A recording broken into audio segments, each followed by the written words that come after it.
We need to actually move to the next spot, which is public comment. And anybody who wants to make a public comment, please get a speaker card. We need to really move along on this. Well, what I'm going to ask is,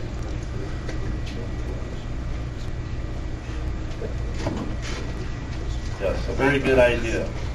Why don't we go ahead and do our presentation so our guests can leave and rest their heads.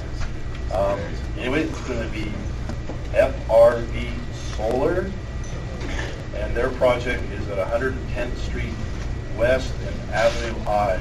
And there you go, come on up. And I know I have your card here. Yeah, that's all right. I don't know if you want the microphone. Most people don't. I'd rather not, but if you can't hear me, just raise your hand and I'll try to talk a little louder. And I'll try not to my name is Matthias Larkin. I'm project manager for the Antelope Solar Farm, not the 10 years with the Antelope Valley Solar Ranch. My company, FRV, before I start actually, everyone, there should be 2 handouts that I gave.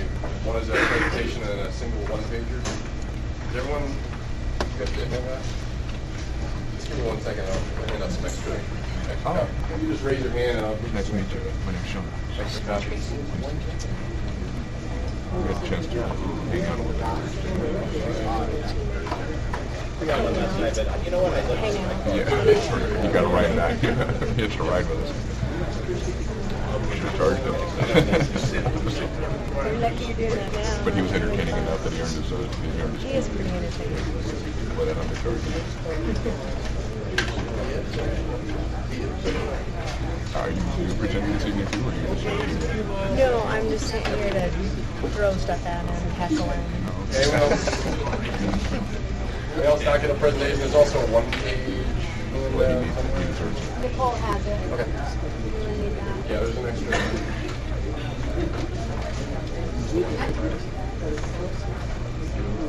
Anyone not get this one? we had to print new ones today. So many people took ones, right? Yeah, you can bring the extra. We need okay.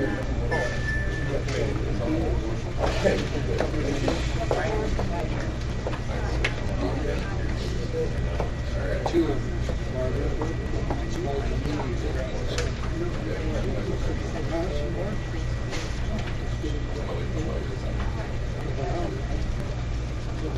Sorry about that. Like I said, my name is Matthias Larkin. I'm project manager for the Antelope Solar Farm. My company is FRV. We are a solar-only power developer. So we only do solar PV projects. We do those projects in a number of states: California, Arizona, Texas. We have projects in Nevada as well. We had one of the first large-scale solar projects in the U.S. over on Nellis Air Force Base in Nevada. We've got a project planned on Edwards Air Force Base land, and we've also got this project here over on 110th and I that you see in the maps and stuff. I just wanted to flip through the presentation with you guys. Jump in if you have questions, raise your hand, shout them out. That's all fine. You can see on that first page, there's just a map of the site that we have under control right now. It's an option to purchase. The orange area is approximately 320 acres. That's two separate parcels. Zoned A2, like lots of the area out here. The black boundary inside the orange is where we're going to build the project. It's about 200 acres of that site. The remainder of the property, which we'll still own, is going to remain undeveloped. So we're not going to build on that portion of the site. And there's a couple of what the Department of Fish and Game calls ephemeral washes, which run through that site, that northern part of the site. And we're obviously going to be avoiding those as they affect water flow across the site from one side to the other. The projects? Yeah, so we've been around for about 5 years. Yes.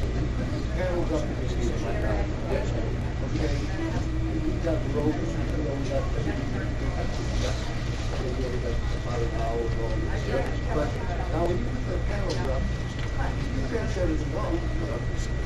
How do you control all them lights and ground board and coolers?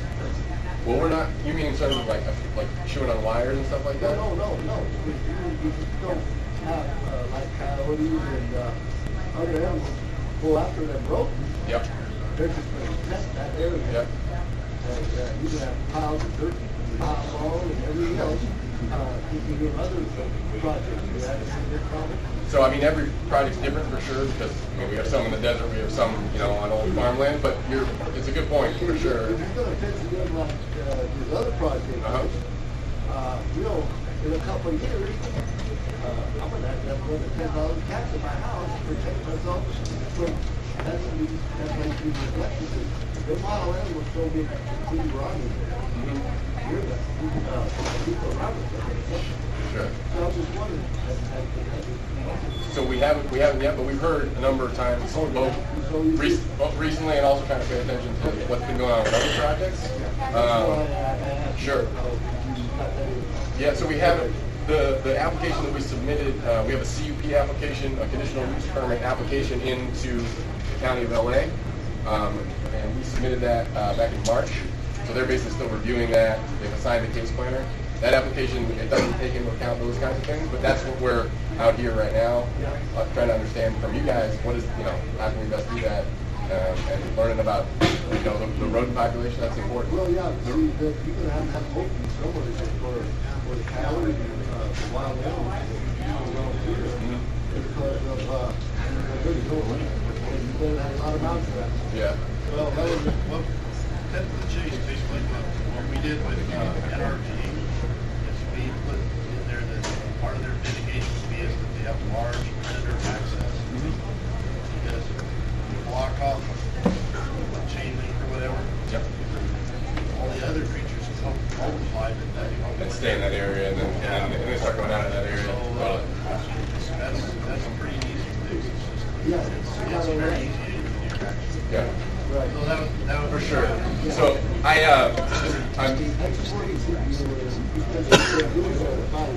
we haven't had a problem like that on some of our other sites that have been out there. But like I said, every animal population is different. Sure. And just to address that, right? We also brought a bunch of comment forms. So on the comment forms, so what we're going to do, I'm skipping ahead a little bit, but I brought these comment forms. I'm going to leave a bunch with you guys if you want to make comments tonight. Write them on this form. We'll be consolidating those comments and ultimately giving them to the Department of Regional Planning. So they'll be taken into account in this process. And like I said, we're pretty early on in this process, but these are the types of things that that we need to know about because we haven't been here for as many years as you have for sure. So it's great to have that kind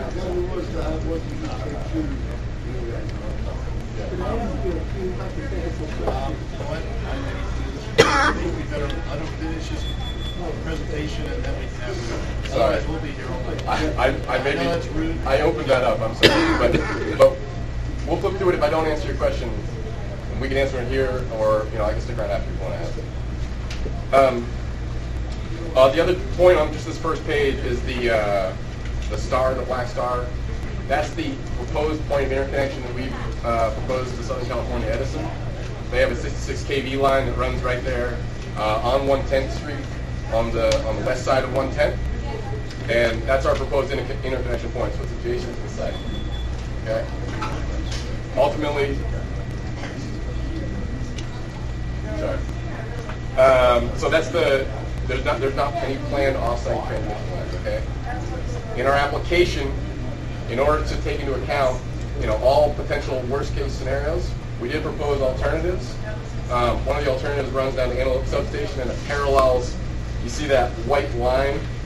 There's 3 Edison transmission lines, 2 230s and a 500 kV. So we propose that if Edison comes back and says, no, you can't connect there, okay, then we'll run a parallel line so that it won't have an incremental impact on visual in that transmission area. Okay. So I just want to let you know that is in the application. So if that doesn't come out and Edison comes back, that is part of the application. But our proposal the Edison that's being studied is that star on the site, and our intention is not to have any off-site transmissions. The other thing, last thing on this side is that you guys know this, as well as anybody, but the segment 4 of the SC230 line, the new line that's going out there, you'll notice that the black outline is sort of inset from the edge of the property boundary. That's the Edison transmission corridor, the new line that's being built right there. So we've got transmission lines bordering both sides of the site. Just real quick about the project. It's a 25 megawatt DC solar facility. It's quiet, emissions free during operations, and it's contracted to Southern California Edison. So we will be selling the power under a 20-year power purchase agreement to Southern California Edison. I just talked about the location. So I'm flipping over now to slide 4, which is a map. And you guys know this map pretty well. I put this together, but it looks a lot like another map. This gentleman was here earlier. So this is just a simple map of the area. The green FRV is the location of the project. You guys know all about Fairmont Buttes SEA 57 up there on the pass. There's a couple of projects, the 2 red projects to the east, the Tuso and the Beautiful Earth. Those are in Lancaster, I believe. But we just wanted to let you know that those are there. And then the Poppy Reserve is outlined as well. The project as far as I mapped it out, the project is about 2.5 miles from the nearest point of the Poppy Reserve. Maybe a little bit more depending on how accurate my mapping tool was. Maybe not too accurate. And then you've got the Element Power, what's it called, Wildflower project, and the First Solar ABSR1 project. Just real quick about our siting process and our review process and due diligence process. I mean, the reason that we ended up at this site is that I've been coming down here and looking at properties, and we've had biologists out. We've been evaluating transmission in this area because the area is blessed with lots of valuable natural resources. Some of those natural resources are trees, Joshua trees, poppies, the fuse, but other natural resources include wind and solar. So it's an area that is, you have both of those things and need to be weighed in the balance for sure. And we looked at between 15 and 20 sites in this area, and slowly through our due diligence process, both evaluating whether they're going to be endangered or threatened species on the site, or whether we can connect the transmission close to the project site. We narrowed the sites down to this area and this site in specific, and dumped all the other sites because we felt that it was the most environmentally responsible, socially responsible place that we could site a project in this area. We spent a lot of time evaluating this site, and I'll talk a little bit later about the work that we've done to sort of go through the environmental review process and cultural heritage and those types of things. I'm flipping over again. This is Jeff was talking a little bit about renewable energy production priority map, which is the map that is going to be discussed Saturday the 18th meeting. I'm going to be there for sure. A bunch of people, Dave and Norm all pointed this out, but I really think it's a great opportunity. If I were living in this area, I would definitely go. And there's a number of issues between renewable energy and zoning that are all being discussed, but it's a forum that's important, and that's what an entity like Department of Regional Planning should be doing, and they are, and they've heard you guys, they've heard other residents, and I'm going to be there for sure. There's going to be a number of other developers going to be there that I know of. There's going to be a number of environmental folks that I know are going to be going. So you have an opportunity to have your opinion and your voice heard to both local community, regional planning, as well as private owners and things like that. So it's a really great. Just to reiterate, the last, the black star on the map, the production priority map, is just where our project, solar farm, sits within their analysis. And again, you can see that the major constraint that is the orange sort of hash line is Swainson's hawk habitat. We talked about this last night. I believe the one from Kings Canyon, she was very concerned about raptors and birds of prey in this area. like you were saying about, controlling mice and small rodent populations. So that's a really important thing. And it was, again, another reason why we cited this project where it is. It is, as you see, it is within the historical habitat of Swainson's hawk, but we've done a number of surveys over the course of the last year, and there are no hawks on site. There was a historic site that the California Department of Fish and Game showed to us that was a nesting site. It was about 1.5 miles to the southeast, I believe.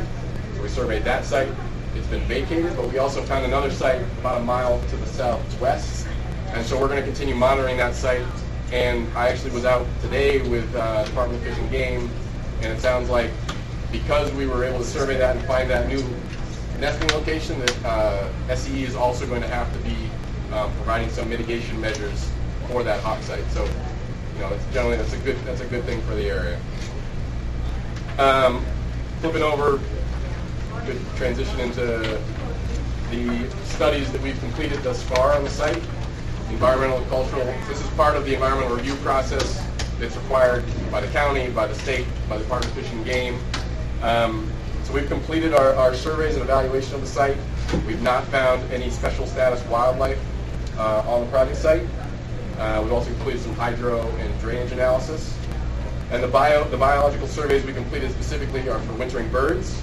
There was a floral survey and a protocol level biological survey, which, I'm not a biologist, I don't know what that means, but it's basically the Department of Fish and Game requires a certain type of survey to be done in a certain way in a certain time frame, and that's what that means. We also did burrowing owl surveys, nesting and breeding bird surveys, the Swainson hawk surveys, and also just a general wildlife survey, which would have covered things like, existing condition of roads and things like that. So basically what's going to happen, I'm going to talk about the process in a second, I think. But all of those surveys will be given to the Department of Regional Planning, and they'll be part of their environmental review process. So they'll be looking at what we surveyed, how we surveyed it, was it the correct way to survey it, and then the results of that survey. And those will help us determine, were there any threatened species, were the impacts to the existing environment significant, less significant, and there's existing thresholds to sort of define that for the county to be able to say, well, this is what you got to do because X, Y, Z. Lastly, phase 1 cultural resources assessment, and there are, again, no resources found on the site, and it's historically farmed. It's been grazed for the last decade or so. Just real quick on the process going forward about what kinds of studies we're going to continue to do as part of the environmental review process. There's going to be an aesthetics review, so sort of evaluating the project from different view angles and whose viewshed is impacted and how the viewshed is impacted. There's some pictures later on that's just sort of a preliminary look at what that's going to look like.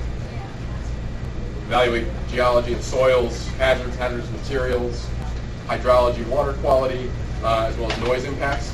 So those are all surveys and analyses that we work to complete, and ultimately they will be analyzed by the Department of Regional Planning, and then the Regional Planning also solicits comments from all the the critical agencies. So the Department of Water and Power, is going to come in and analyze the water quality assessment, for example.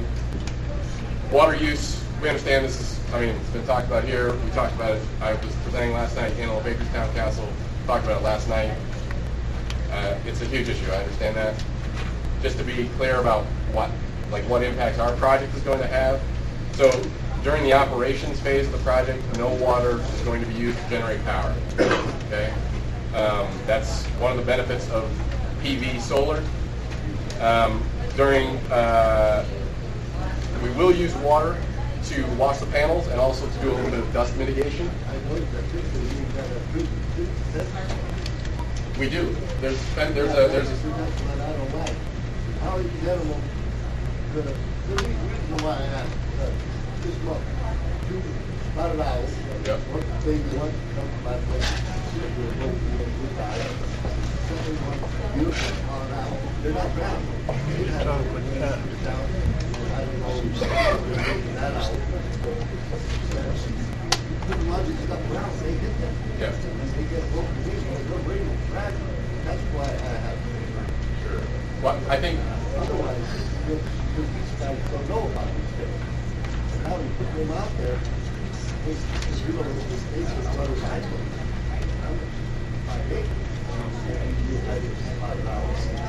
Steve, we can't hear you back here. You use he's the talking about microphone. the fencing impact. I'm worried about like the last couple weeks, remember I had that spot. Well, use the out. microphone. They're so fragile. When they start putting up these fences and that, these animals are coming around, Well, how tall is your fence? Yeah, so it's the fence you see there in the picture is 7 feet tall. It's high. It's not too much higher than the fences I've seen around some properties here. And the reason we have a fence is for security. That's first and foremost. And it's not just security for the our solar panels that are on the site. It's also because there's high voltage electrical equipment in there, and so people can't just be wandering in there and getting in there easy. So. Are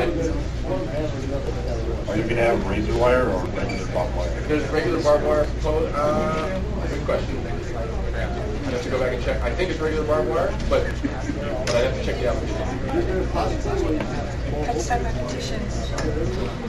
That's definitely a possibility, and what I would encourage is so that conversation includes if you can start on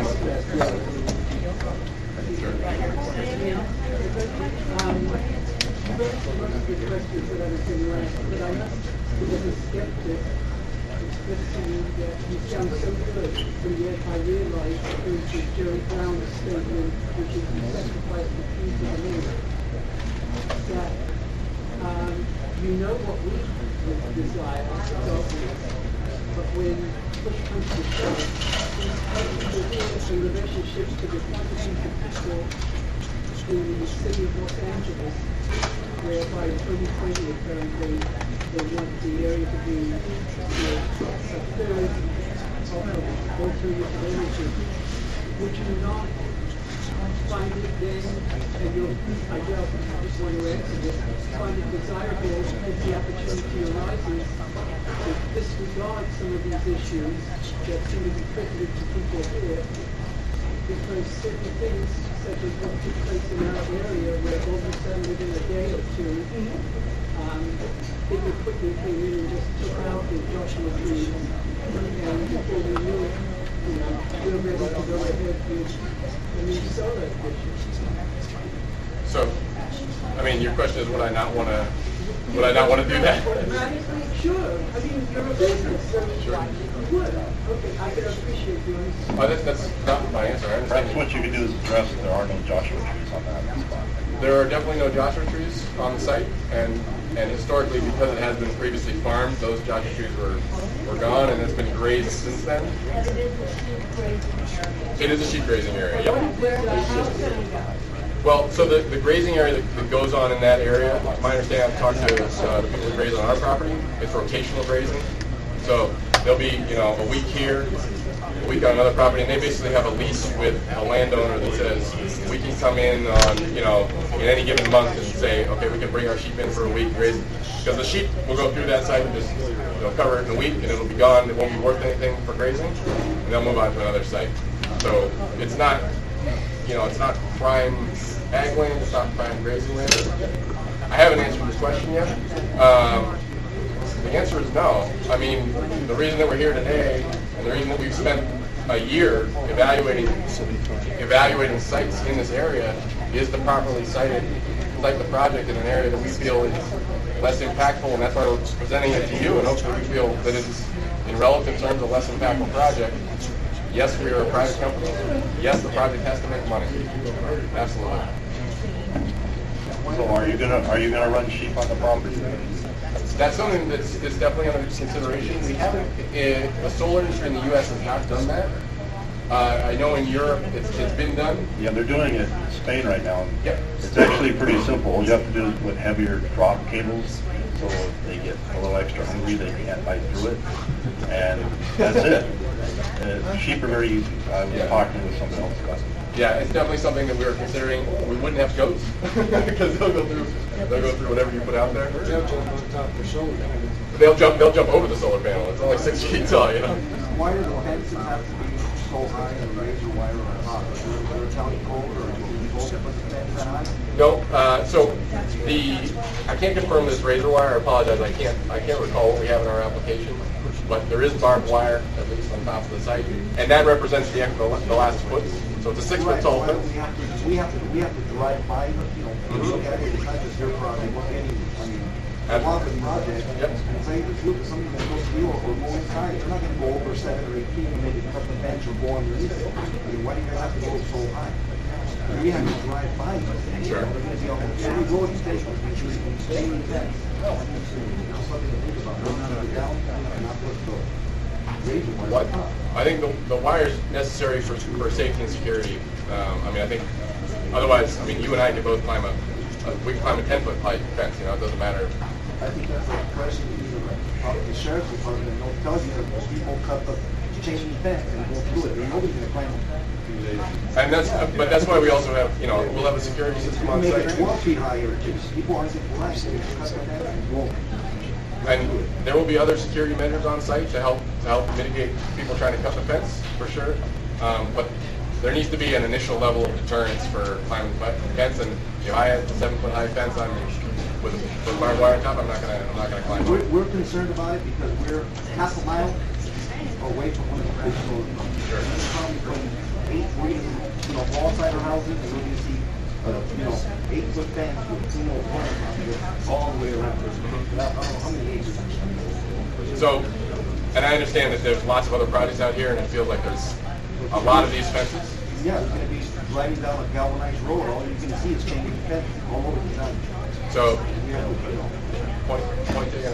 Well, perhaps what we can do is, it's kind of I don't want to say a polyester, but a 6-foot chain link fence with simple barbed wire is what we would prefer over an 8-foot razor wire like supposedly our good neighbors are going to be doing down there. But they never asked us, so we don't know. That's definitely a comment that we're happy to take into account. Obviously, part of that discussion will involve, the local county police department as well, to sort of see if they have any requirements. So that'll be in the application, that'll be in the document that you guys will see, and we're happy to take comments now during that process to specifically address that.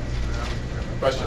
Well, actually, I just wanted to say just my opinion. Okay, I've been asking why we can't do like the county does with those like bar fences and I mean, you can paint it brown, you can paint it green, you can paint whatever, and they're very decorative, and yet you can't climb them, and animals can go through them, and the county uses them because of that. You can't have them. Now, unfortunately, I'm sorry, it'll probably cost you a little bit more, but at least it's decorative out here. You might look into it because it's even prettier than chain link. I mean, it's much more decorative than chain link. And if we could talk everybody into going to that, it would look like Disneyland. Think about it. That's the kind of fences they have around here. We can, if that's something that I don't know what those Well, I'm fences just are. suggesting. I don't know how everybody else would feel, but I think, I think it's a much better looking fence. It's wrought iron. Yeah, exactly. I don't know what Wrought they're iron called. fence. Okay. I don't know. Wrought iron looks Yeah, I know what wrought iron looks like, but you're like saying underground apartments and things like that. Okay. And you're talking about by decorative, you mean like having a mosaic, like a design? With Oh, well, no, I was just saying that because even the design, the way it's built, looks nice. And the county and the cities use them, right? Rabbits, wildlife. Yeah, and rabbits and wildlife and all that can go through them and even underneath them. But you can't climb them because it's so, it's so small and slick. And the fact that they are 6 or 7 feet tall, you can't climb the things. That's why this county, I think, uses them. And, but just the way it's built, it looks decorative. And even they make it like brown, it would look like some here are green or yellow, like poppies. I mean, I don't know. I mean, that's something everybody should look into. Okay, folks, I hate to do it. Oh, I'm sorry. We are... I'm going to leave comments for them. So those are the types of... Here's what I'd suggest. If you guys want to hang out afterwards, Okay. I think it's probably cooler outside, but usually what happens is after we're done, we invite everybody just to have conversation, and the meeting's over, so nothing's official. But I have 2 more minutes just to talk about the process so that you guys understand like the timing of the public comment periods and what or do you want to talk about that after? Well, you know what I suggest is actually a lot of the people here have heard all the different, we've had many, so just give us the timeline, and Yeah, we already becoming experts on the other stuff. Yeah. So there's I just want to flip over to one slide here, which is it's slide 12. It's the anticipated environmental review, the CEQA review timeline.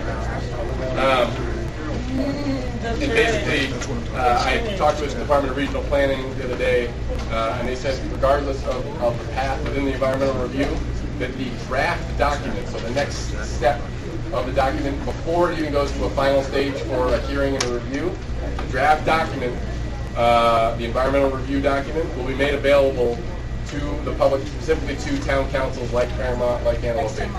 Okay, so you will see that. The timing of that, I would anticipate that in later this year, early beginning of next year, just in terms of how long it takes all the agencies to comment, Department of Regional Planning to comment on that, to bring that back to us, and us to take those into account, revise the document. So that's the main time frame thing. The other thing is that, like I said, there are public comment forms. We have a project-specific email address. If you want to email it, you can handwrite the comments and mail it to us. You can handwrite them. I'm sure Dave and I can communicate if you want to give them to Dave. We've got a couple people in the back. Larry Grooms is in the area. He's been helping us out, just introducing us to the people that are important to know, like you guys here in the area. If you want to pass them to Larry, they can all come back to me. Can you go over page 13? Page? The last page, you kind of missed it. Yep. I can talk about it now, or Dave. Yeah, I want to hear about it. Okay. Is that right there? So page 13 is about just job creation, economic benefits to the area. Okay, are you going to hire local? We'll cut to the chase. Are you going to hire and what percentage? Sure. So ultimately, those decisions are not going to be made. Like I said, we're pretty early in the process. The construction is, looking to start end of 2012, beginning of 2013. So we're still a ways out before we get to, who we're going to hire and how much, percentage. What I will tell you is that FRV has built projects with union labor. We built them with union labor in Nevada. We built them in other places with non-union labor. So we're open to whatever is economically feasible for the project. And I think that the Antelope Valley and this area has a lot of existing knowledge and existing skills that can be leveraged to sort of hire during construction. So, are you going to use a hiring hall? A hiring hall? Yes. I don't know what that means. Well, that means you have a hall, people come in and, well, it's a hall. But hauling from outside? No. And no, what it means is you open up an office and people can come in and check in and show you their resumes. So what we're going to do, ultimately, we're going to hire a contractor, a construction contractor, and we work with them on their hiring policy. And we are also working with local trade agencies and boards, and we are hoping that through them, we will help to distribute the information about when opportunities are available, what type of opportunities. Okay, how about this? When you actually are ready to start hiring and you have your contractor's name, send the info to the Fairmont Town Council website, and we will put it up for the public. For sure. Yeah, I'd be happy to do that. Because that's one thing I've noticed. The other people are saying they're going to hire, but they never put out an announcement for people to apply. Yep. I haven't seen it yet. What's the total construction budget? I see some numbers here. Is that $79 million, the value of the project? No, so that's some analysis that we performed to think about what the benefit would be to the area. What's the budget, though? So in big numbers. I mean, it's a $100 million project. $100 million? It's on the order of $100 million. So $30 million of that will be coming from our tax dollars? Is that the way we look at it? It's up to you how you want to look at it, but so just to talk a little bit about, he's talking about the investment tax credit, which is a 30% tax credit. It's not a tax dollars. It's a credit. So the project would not pay that 30%. The project wouldn't go forward without that. For sure. So wind and solar would not exist without production tax credits for wind and investment tax credits for solar. I said production tax credit, but I meant to say investment tax credit. Without those two federal incentives, wind and solar would not exist. It sounds like you're saying the technology isn't advanced enough where it can stand on its own. That's not what I'm saying at all. I mean, the project... Yeah, that is pretty much. So, if we want to talk about, generation in total, about, whether it's oil and gas or, whatever type, all of those industries still receive tax credits. I mean, they're just not as apparent to everybody because this is a new thing. Renewable energy is a new thing. But if you dug down and dug deep, what does a natural gas project get? What do the oil companies get? All of those companies are also receiving tax benefits and tax breaks from the federal and state governments. And that makes it right, I guess. Okay. So what do they get? I don't know, actually. Oh, really? I really don't either. No. But there's if you and I spent a couple hours on the internet, I'll bet we could find some numbers about exactly what those industries got as well. Okay, all right. My 2 minutes, sorry. My 2 minutes are up. I'll be around to answer other questions if you guys want to talk. All right. Anyway, I really apologize for having to cut you off a little on the early side. Okay, now we are moving to public comment period. The first public comment card is Pat Murphy. And she's writing, so there'll be a blank spot in the record. Yeah, it's going to be a blank spot in the minutes because I can't write and talk at the same time. It's all right, I'm videotaping. Good. What I Okay, wanted, folks, if you want to talk.